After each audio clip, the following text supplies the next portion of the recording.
NFL fans, welcome back to another live stream. Jay Talks Ball, episode 3. We're going to talk about the NFL draft in today's episode, guys.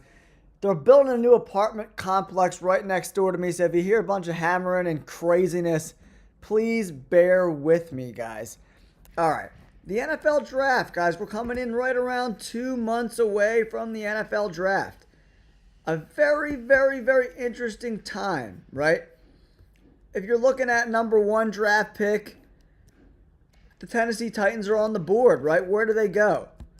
Do they go quarterback like Cam Ward?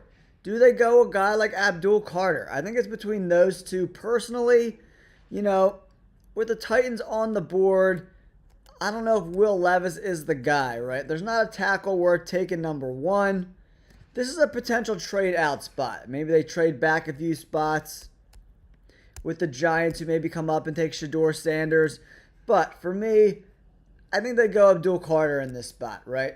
If we take a look at my big board, it's a little different than PFF's big board, guys.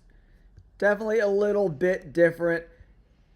If you guys got any questions about your team in the draft, make sure you leave me a comment down below, guys, for sure. So I'm going to pull up my big board right now. Number 1, I got Abdul Carter. I think he's the most generational talent in this draft. And he hasn't even been playing edge that long. He was off-ball linebacker most of his time in college. He moved to the edge this year and absolutely dominated. Extremely impressive. Number 2 for me is probably going to be Travis Hunter, Heisman Trophy winner. I think he's going to be a cornerback at the NFL level with some packages for him on offense, right? Number 3 for me is Mason Graham. I'm going to go through these 5 at a time. Mason Graham, the D lineman from Michigan. Extremely, extremely impressive, man. He's probably the most NFL-ready player, tape-wise, in this draft. He's an absolute savage. Mason Graham is a beast, guys. Back-to-back 90 PFF grade seasons. Extremely impressive stuff. 9 sacks, almost 40 hurries. Run defense great, almost a 93.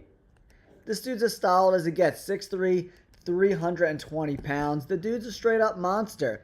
Ham, what's going on, buddy?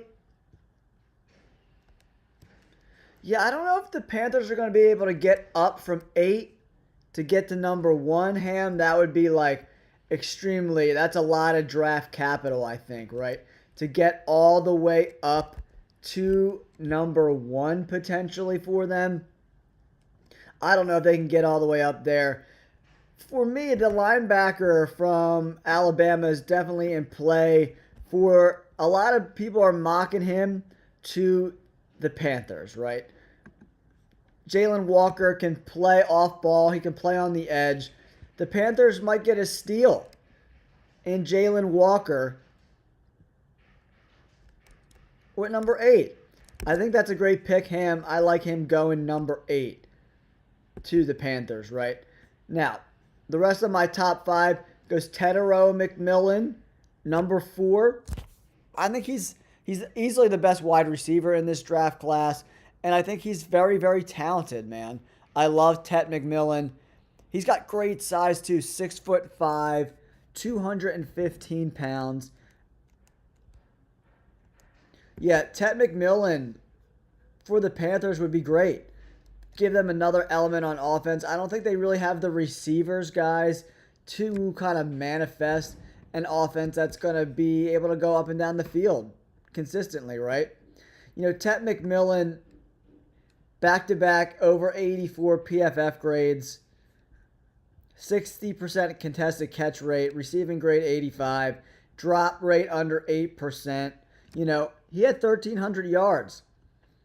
130 targets. They were kind of force-feeding him the ball a little bit too much in Arizona, right? So teams kind of started scheming towards Tet McMillan with double coverage a lot in this college football season, but he was still unbelievably impressive. 12 games played. He played a little bit in the slot too. He's quick enough and he's good enough route runner to run in the slot. 1,300 yards, 1,500 yards per reception. I love Tet McMillan. He's one of my favorite players in this draft, guys. I love Tet McMillan. All right, back to my big board. Coming in at number 5 is Ashton Jeanty. Probably the best running back prospect we've seen in a very, very long time. He's extremely impressive, guys. Back-to-back over 94 PFF graded seasons. He rushed for 2,595 yards this year, almost 7 yards per clip. The dude's dynamite, man. He's dynamite. He's extremely, extremely impressive, man.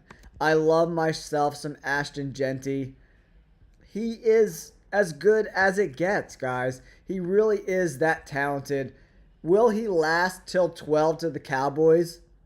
I'm not sure. I'm not sure.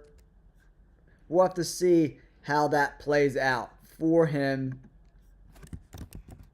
He's extremely, extremely talented, guys. I love myself some Ashton Jeanty. He's my number 5 rated prospect this year.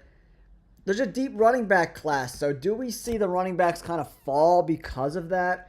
Because I think there's going to be a run on defensive players for sure, in my opinion. So I'm not really... I don't know. It could go either way. Jeanty could go earlier than that, right? If you look at the draft board, where could he go? A place like Jacksonville is interesting. So is the Raiders. If the quarterbacks are gone, you know. Even the Saints are interesting. Or the Bears. The 49ers, Christian McCaffrey's all banged up, you know.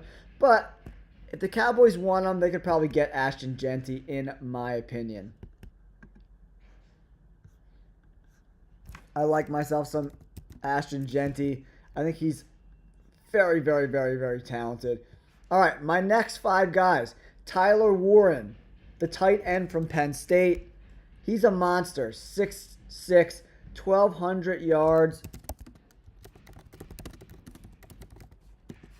He is as good as it gets, man. He is unbelievably talented. 8 touchdowns, under a 3% drop rate.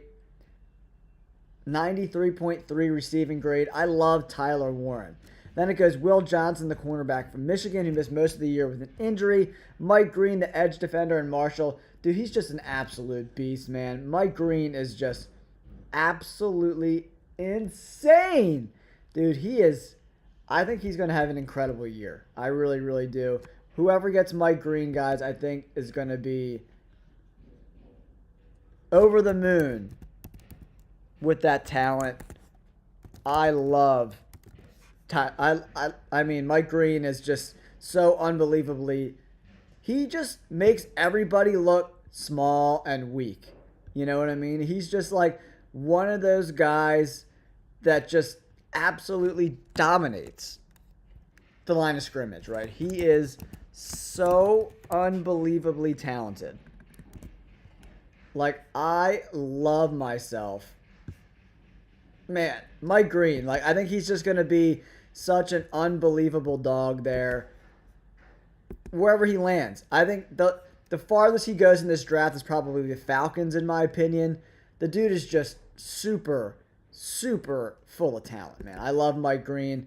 Coming in after Mike Green is James Pierce, and then Ben Morrison, the cornerback. Another one came off a big injury. Dude, Ben Morrison is a dog. I love James Pierce. Him and Mike Green, it's going to be like whatever team gets either one of those guys, extremely, extremely impressive. They're great pass rushers. James Pierce had 8 sacks, 43 hurries. The dude's an absolute beast, man. Absolute beast mode. How could you not love James Pierce or Mike Green? If you're looking for an edge defender in this draft, you really can't go wrong with either one of those guys, in my opinion. I think they're both super, super talented. I love them. And then coming in after that, guys, like I said, Ben Morrison, the cornerback. He has excellent tape, guys. 6 foot 190, can play a lot of man-to-man defense, good fluid hips. He's a really, really talented guy. Very, very, very talented, in my opinion. I love myself. Love him. I love him. I love him. I love him. Super talented guy. All right, next up we got Josh Simmons, Shedeur Sanders, and then Luther Burden. Josh Simmons coming off a nasty injury, but man, the tape doesn't lie. All season long, the dude he's my favorite offensive lineman if he's healthy. We gotta check the medicals. He's dealt with a lot of injuries, guys, so we're not really sure, how that rolls for him.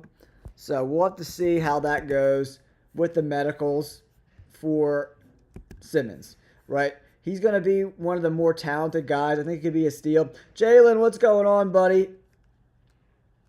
Yeah, Ham, I do think the Titans trading down is a definite possibility. I really, really do. So, I don't know if they're going to... This quarterback class, Cam Ward came out today saying stuff like, man, if you pass on me, you're going to regret it. All this kind of stuff. But I don't know, man. Shedeur Sanders is the more pure passer. But he doesn't have the best arm talent in the world, so I don't know how this goes, to be honest. So I'm not sure how it goes. This quarterback situation, Shedeur Sanders and Cam Ward are the two top guys, and it falls off dramatically after that. I don't know. If one of these quarterback desperate teams are offering you a haul to come up, I think the Titans might do that, man. I think they really would. Especially if they could go in that 3 to 5 range and still get a top 5 guy. I think that makes a lot of sense. I definitely think that makes a lot of sense. I definitely do. All right, then after Simmons, we got Shedeur Sanders, And then next is Luther Burden. He's great at locating the ball in the air. He's a great yak guy. I think he's a possibility for the Cowboys at 12 as well. And he can run it all. He can run screen routes behind the line of scrimmage. He can run those middle of the field posts. He can run deep balls too. I like Luther Burden, man. I think he's a very talented guy. He's not one of, this wide receiver class isn't last year's. He's not Malik Neighbors. I don't think he's Marvin Harrison Jr. But he's still a hell of a player, man. Still a hell of a player. I love myself some Luther Burden. And then we got Will Campbell, LSU offensive tackle, Kelvin Banks, and then Cam Ward coming in after that, guys. We got some really interesting draft scenarios for guys like Will Campbell. Will Campbell probably, with the Josh Simmons injuries, Will Campbell from LSU is probably going to be the first offensive lineman off the board. So where does he go? Does he go to Jacksonville?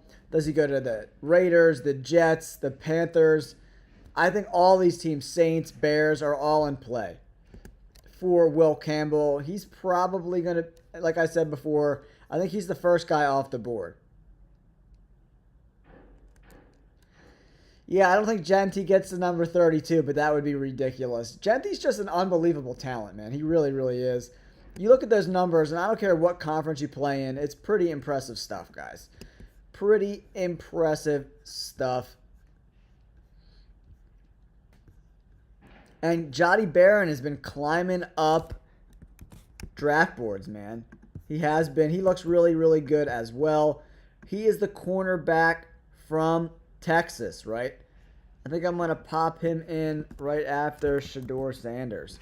Jahdae Barron, he had one of the best years for a cornerback out of everyone, guys. 90 overall PFF grade, 91 in coverage. Man-to-man, 68.9. Not the best, but he's great at stopping the run, coming in at 83.3. Physical guy, 5'11", 200 pounds. For a guy that's not huge, he's still pretty physical. He played in the slot pretty much all the time his first 2 years at college. Then he went outside in his last season in 2024. Jahdae Barron might be seen more as a slot guy, and that might hurt his draft stock a little bit in regards to where he's going to get picked, right? Yeah, Jalen, I definitely think that's a that's a possibility for sure. I definitely think that's a possibility. But they're going to have to give up a lot of draft capital, right? I do think the Browns are going to be more interested in trading Myles Garrett to an NFC team as opposed to an AFC team. But that also limits your competition, right? So, man, Aiden Hutchinson and Myles Garrett would be insane. But you're probably going to have to give up 2 first-round picks and maybe a little more because the Lions are probably going to be drafting later in the draft, right? So, all right, guys, my next batch is Kelvin Banks, Cam Ward, Malachi Starks, the safety. Kelvin Banks, he's good everywhere. But nothing on the tape to me jumped out about him being like a dominant force at the NFL level. I could be wrong, but he looked good. But he didn't look great.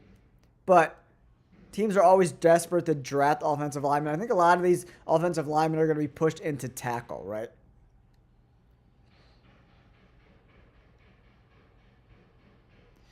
Yeah, and like the Lions, they just lost their offensive coordinator, their defensive coordinator, right? So there's a lot that needs to happen for the Lions to make a run next year.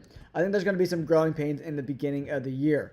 All right, next up on my big board is Colston Loveland, the tight end from Michigan. He's not even 21 yet. 6'5", 245, young kid. I love Colston Loveland. I like the Broncos for him. I like the Chargers for him. Reunite him, the Michigan kid, with Harbaugh. Emeka Egbuka from Ohio State. He could be in play for the Texans. Reunite him with C.J. Stroud. Michael Williams. Then Kenneth Grant. Walter Nolan. A lot of D linemen towards the end of my top 25. Shamar Stewart, Gray Zabel, and Wyatt Millam. That is my top 25, guys. A lot of D linemen, a lot of offensive linemen. And then we have some honorable mentions. Nick Scourton, Trey Amos, the cornerback from Ole Miss. Siobhan Revel, 6'3", 193. That's a big, imposing cornerback from East Carolina, Siobhan Revel. And then Donovan Ezraku from Boston College. A little bit small of frame. That's why he didn't make my top 25. He's 21 and a half, but he's 6'2", only 247, right? So that is my top 25. Top 25, guys, for my draft. So we're going to go Abdul Carter, Travis Hunter, Mason Graham, Tet McMillan, Ashton Genty. That's my top 5. Top 10 includes Tyler Warren, Will Johnson, Mike Green, James Pierce, and Ben Morrison. I love Ben Morrison's tape. But some of these guys, we got to clear medicals on guys like Ben Morrison, Will Johnson, and Josh Simmons from OSU. After that, I think this is the top 15, includes Josh Simmons, Shedeur Sanders, Jody Barron, Luther Burden, then Will Campbell, Kelvin Banks, Cam Ward, right? And then rounding out my top 25 is Malachi Starks, Colston Loveland, Emeka Egbuka, the wide receiver, Michael Williams, Kenneth Grant, Walter Nolan, Shamar Stewart, Gray Zabel, Wyatt Millam, the offensive tackle. Appreciate that, Jalen. Appreciate you shouting that out. Appreciate you, Jalen. Yeah, it's really weird. Like, when I'm on the live streams, like, the horizontal ones, like, there's, like, only 4 people watching right now. Like, they don't really push out my content. YouTube doesn't. I don't know why. But I appreciate you, Ham and Jalen, sticking around and hanging out. But when I do the shorts one, there'll be, like, 120 people watching. So it's kind of confusing to me. But I'm going to keep doing these Jay All Day shout-out shows where Jay talks ball every single Tuesday, guys. And as we round out, we'll kind of do a quick mock draft while we got a little bit of time on the board with the Browns. I don't think they go quarterback here. I think Travis Hunter, number 2. And then Shedeur Sanders. I think Shedeur Sanders really wants, I think the Giants and Shedeur Sanders, they kind of want both of them. They both want each other, right? So Shedeur Sanders goes number 3. And then Cam Ward's going to fall a little bit, guys. Drake May and the Patriots pick at number 4. Could go a guy like Mason Graham. They need offensive line help. I think Will Campbell goes to the Patriots at 4. And then we got the Jaguars at 5. Man, they could go, I think Mason Graham to the Jaguars makes perfect sense. And then the Raiders are up picking at 6. And the board falls perfect for them. falls perfect. Cam Ward goes to the Raiders next at number 6. Number 7, the Jets are on the board. They need some defensive line help as well, offensive line help. You know, they could go a ton of different places, right? But I think a guy like an edge guy, James Pierce, makes a lot of sense. Kenneth Grant makes a lot of sense. Interior defensive lineman there. They need some D-back help too. Malachi Starks makes a lot of sense for the Jets. The Jets could go a lot of places, right? But for me, the Jets, I'm going James Pierce to the Jets. And then the Panthers are up. I'm going with the linebacker, right? A lot of people are mocking him there. Jalen Walker to the Panthers at 8. Now, drafting at number 9 is the Saints. They need some wide receiver help. Tet McMillan goes to the Saints at 9. Bears are on the board. They could use some offensive line help as well. When you're looking at this board, the way it's fallen, you know, Jody Barron makes a lot of sense there. Mike Green goes to the Bears at number 10.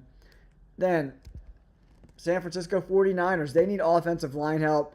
Josh Simmons, they're going to take a flyer on Simmons. He's a dog. He's a dog at number 11, guys. What's up, Walt Butler? What's going on?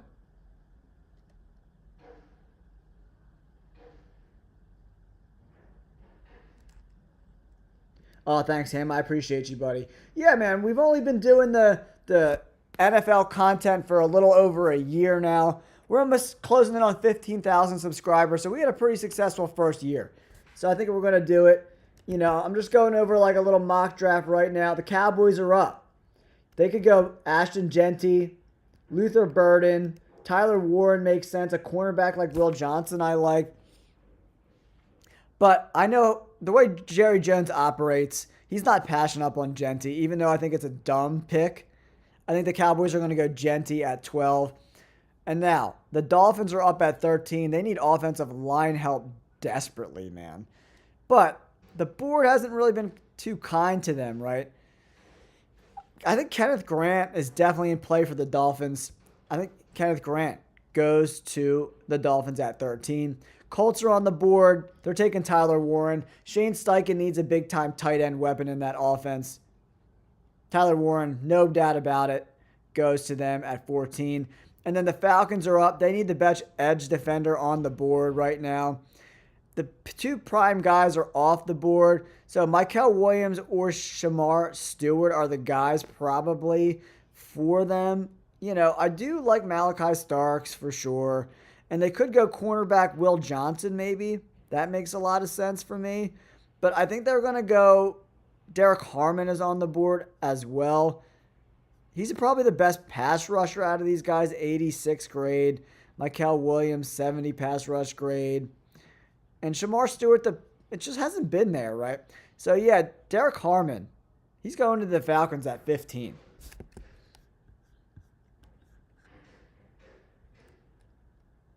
Yeah, I'm not sure about Dylan Sampson, man. I'm not sure about that. Now, we're at pick 16. Arizona Cardinals on the board. They need trenches help too, man. The trenches, I think Walter Nolan makes the most sense for Mississippi. I love him. 88 overall grade, 91 stopping the run. Walter Nolan goes to the Cardinals at 16. Now, we got the Bengals picking at 17. They need defensive help so bad, man. What about these cornerbacks, right? Do the corners start to fall now? Man, the Bengals defense is so unbelievably bad. I think they're taking a corner, Will Johnson from Michigan. And then we got Seattle. They're on the board. They need offensive line help. Kelvin Banks, he's going to Seattle there for sure. Buccaneers are on the board now. They're taking Malachi Starks. His fall drops at number 19. And then we got the Broncos picking at 20. Luther Burden is the guy. I'm not even going to think twice about it. Luther Burden, if he's there at 20 for the Broncos, they're going to take him for sure. I think the Steelers need cornerback help desperately. Jody Barron goes to the Steelers at 21. And then at 22, the Chargers are on the board. There's a lot of places they could go. They could go edge Mykel Williams. They could go Emeka Egbuka, the wide receiver, right? I don't know what they're going to do with Joey Bosa, where he ends up, right? So Matthew Golden is in play too. Gray Zabel, I think offensive line wise would be very interesting, but they're probably going to go edge. And for me, Mykel Williams is the guy for the Chargers with the way the board played out right now. And Mika Egbuka, I like him. 6'1", 205. He's a great wide receiver. I think the Packers need to upgrade the wide receiver position for sure. They could go edge, a guy like Shamar Stewart here as well. That makes some sense for them. They definitely need some edge help. They need some D-line help. Yeah, so I'm going to go Shamar Stewart. Bet on that upside for the Packers. Then the Vikings are on the board at 24. They could go a bunch of different ways. D-line and cornerback, I think that's where they're going to go. When you look at the D-line, they need Darius Alexander from Toledo. Makes a lot of sense. He was an absolute beast, and Toledo is pumping out D linemen. Darius Alexander goes to the Vikings at 24. This is a great spot for the Texans to pick at 25. Emeka Egbuka is still on the board. CJ Stroud is very familiar with him. They're really good friends. This makes too much sense. Egbuka goes to the Texans at 25. Now the Rams are on the board. Tackle help. Membu is still on the board. They could go one of these cornerbacks like Trey Amos or Siobhan Revel as well. That secondary is not very good. But I think Membu, pretty solid 90 grade, great pass blocker. He goes to the Rams at 26. Now, we're at the Ravens at pick 27. Matthew Golden from Texas. I'm not even going to think twice about it. He goes. Now, the Lions are picking at 28. They need some offensive line help. Center guard. You know who's great at center and guard? Gray Zabel. Impressive Senior Bowl. I love that pick, Gray Zabel, guys. Pablo, what's going on, buddy? Yo, Pablo, I definitely think that Emeka Egbuka, the more I break down the tape, makes a lot of sense to me. Emeka Egbuka, he played with CJ Stroud at Ohio State already. They were like best friends from like what I've been reading. You know, Stephon Diggs coming off that huge injury. He's a free agent. I don't know if he'll be back. Tank Dell coming off that big injury. I don't know if he'll be ready for the start of the season. I do think that Emeka Egbuka is the guy. Now, the Commanders are picking. They need a cornerback desperately. Trey Amos is the best guy on the board. I think they could go edge too. Nick Scourton's on the board too. Not a ton of production for sacks. He did have some big games against LSU, but like, you know, Scourton, I like Siobhan Revel. I think he's the guy. He is coming off an injury, but Trey Amos is there as well. 75 man-to-man grade. Trey Amos goes to Washington at pick 29. Next up, Buffalo Bills at pick 30. Linebacker, cornerback. Definitely could use some interior defensive line help. I love Colston Loveland to them as well, too. He's still on the board. But cornerback, I think they're going to go Revel. He's a really, really good player. Now, the Chiefs are on the board. Josh Connerly Jr., the tackle, best offensive lineman left on the board. He goes to the Chiefs. And now the Philadelphia Eagles are left on the board. Nick Scourton or Donovan Ezuraku. Ezuraku's kind of a smaller guy. I don't know if the Eagles want to go that small. Nick Scourton, you know, he's a very impressive guy as well. Scourton's definitely, you know, in the realm of possibility for my Philadelphia Eagles. But you know what? With Colston Loveland on the board and their tight end, Dallas Goedert, in a contract year, can't really stay healthy, Colston Loveland goes to my Philadelphia Eagles. Summing up the first round, guys. There it is, guys. I did a little mock draft for you guys in today's episode. All right, we did our half an hour live stream. Guys, thank you so much for tuning into the program. If you're new, every Tuesday, I had to go to the doctor's today, but usually it's at 11 o'clock West Coast time, so 12/1, 2 o'clock on the East Coast. Make sure you hit that like button and subscribe to the channel. Thank you guys so much for tuning in.